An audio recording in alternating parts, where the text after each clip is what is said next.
Donc ici on est dans le saloir Balaka qui affine du fromage en AOP Osso-Iraty d'une quarantaine de producteurs fermiers. Et ainsi on va pouvoir découvrir les différentes typicités et diversités de l'AOP Osso-Iraty. Donc les fromages arrivent juste après le salage. C'est-à-dire que les fromages ils ont 2-3 jours quand ils arrivent ici et donc ils ont cette couleur très claire, blanche quoi. Et ensuite, suivant les techniques d'affinage que l'on pratique, on obtient deux types de croûtage différents.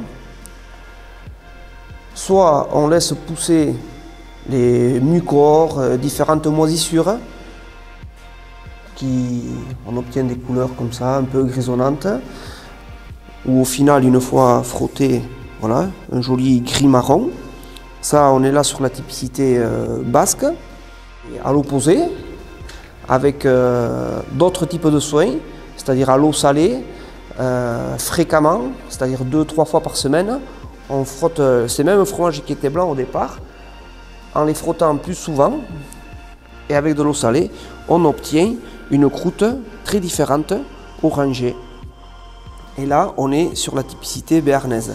Et du coup, en fait, dans l'appellation Osso-Iraty, il y a également des fromages fabriqués en laiterie, en fromagerie, avec du lait de mélange de différents producteurs.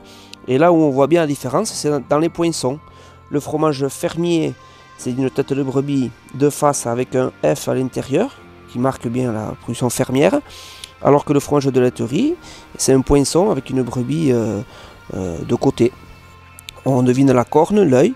Mais c'est vrai qu'on a en AOP Osso-Iraty des fromages qui font plutôt 2 kg de ce format-là et des fromages qui font plutôt entre 4 et 5 kg. Pour finir avec les différentes typicités de l'AOP Osso-Iraty, on a ce dernier fromage ici. C'est un fromage, donc, comme vous voyez, on retrouve la tête fermière, mais en plus avec le poinçon de la fabrication en estive, c'est-à-dire à la montagne, sur les mois de mai, juin, juillet.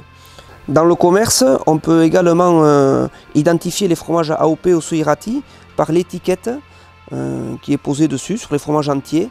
Et elles ont ces étiquettes en commun d'avoir un bandeau rouge avec le poinçon laitier pour les fromages laitiers et le poinçon fermier pour les fromages fermiers. Et également la mention, le poinçon à appellation d'origine protégée.